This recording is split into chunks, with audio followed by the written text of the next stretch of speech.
Welcome back to New Zealand virtually, Ed. Good to see you. It's good. Thank you. This is I really wish I was there in person, but I feel like I've traveled the entire world today and managed to be in my house. You've been bounced around everywhere, haven't you?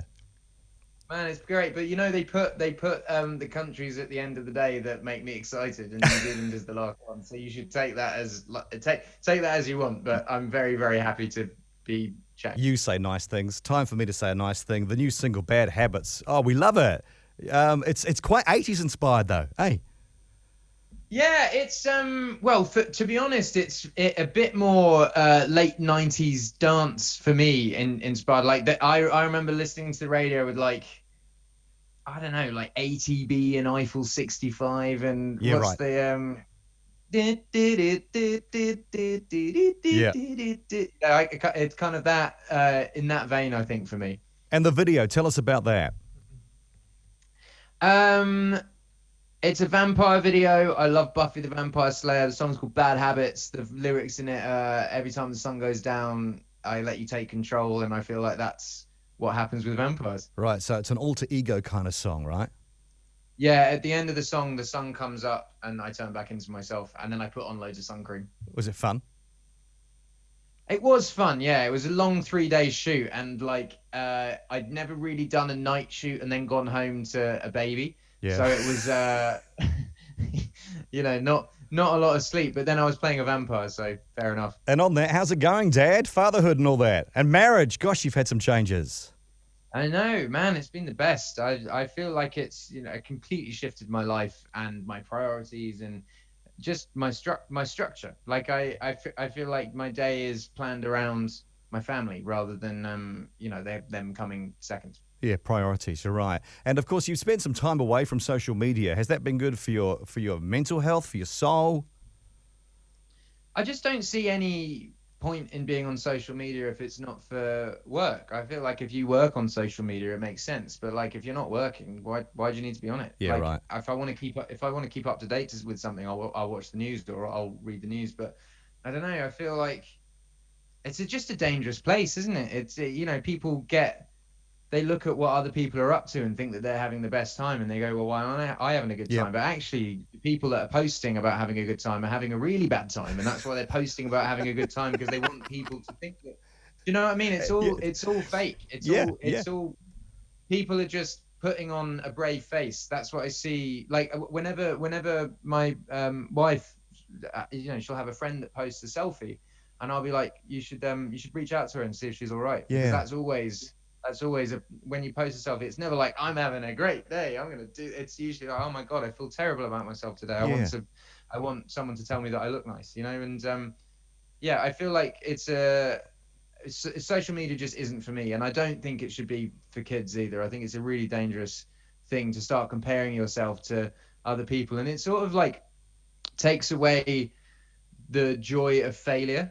Failure is such an important thing for growth. You have to fail to know how to get to the next place. You don't learn anything from success. If you achieve all the time and then you fall, it's a harder fall. If you fall a lot at the beginning and you realize how to build yourself back up again, you become a much more stronger person. And people just want stuff so instantly nowadays that they think that failure is a bad thing.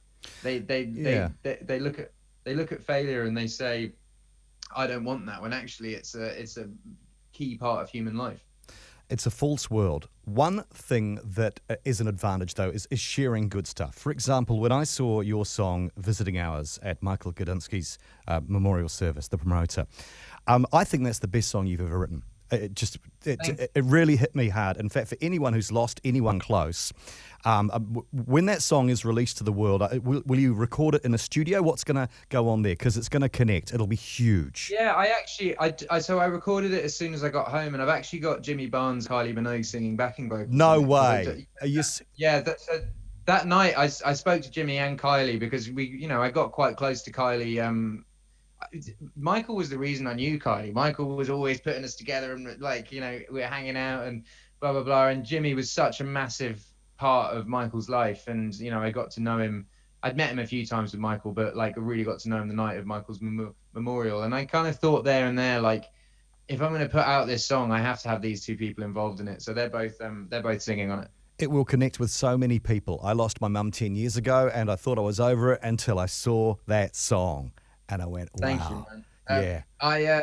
Do you know, grief never goes away. You kind of you park it to the side, Yeah. and then every now and then it jumps back out and it will be for like 15 seconds. You'll be having a conversation with someone about something else random, and then just it'll hit you. They talk about the waves of grief, don't they? Does a songwriter have to go through stuff to get really creative, do you think? Like that? Yeah, I really, I think so. I think there's no point writing songs if you're not gonna like try and tug at your own heartstrings. You know, like I write songs, I write my songs to get stuff that's in me out. It's like therapy. Whereas I write pop songs for fun.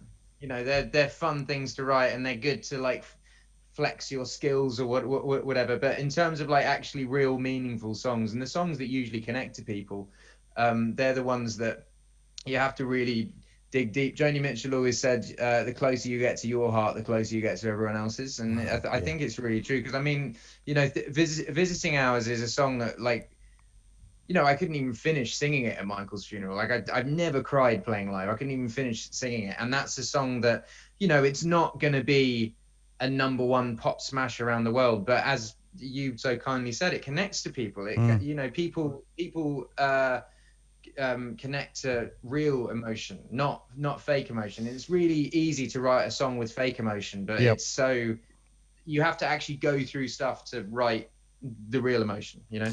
And your songs have put you on stages with massive names of the past. When's been the moment when you've looked round and gone, I can't believe I'm performing with that person there?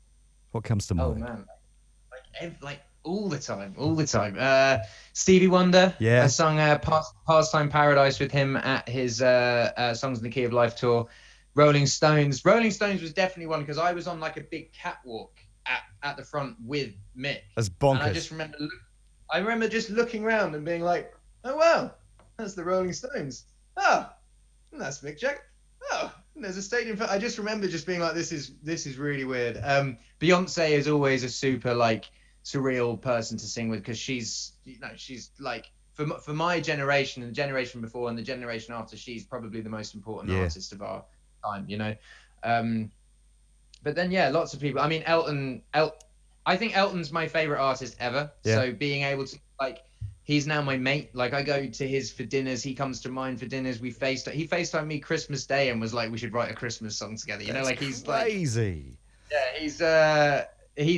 So that's very surreal for me. Great. Well, you seem very grateful. You are living your life, that's for sure. Now, I loved Yesterday. I thought it was wonderful. I'm so pleased you were in it. You were so self-effacing in it. Yeah, well, that's Richard. I mean, I know. So Richard lives like one town over from me. Yeah. And you know, I see him and his girlfriend Emma like all the time.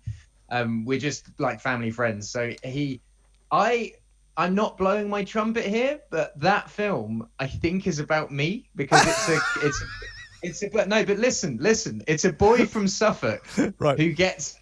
He's a boy from Suffolk who gets world famous and no one can explain why. There you go. Like I think Richard hasn't quite like let me in on it yet, but I kind of was looking at it being like, there's so many, because even the bloke's first gig at Latitude in the kids tent, I told Richard that story. I was like, oh man, there was this one time in 2008 where I had to play the kids tent at Latitude and no one turned up. Like, there's so many things in there that I'm like, I think this is about me. But it's a fun film. Lovely to chat. You take care.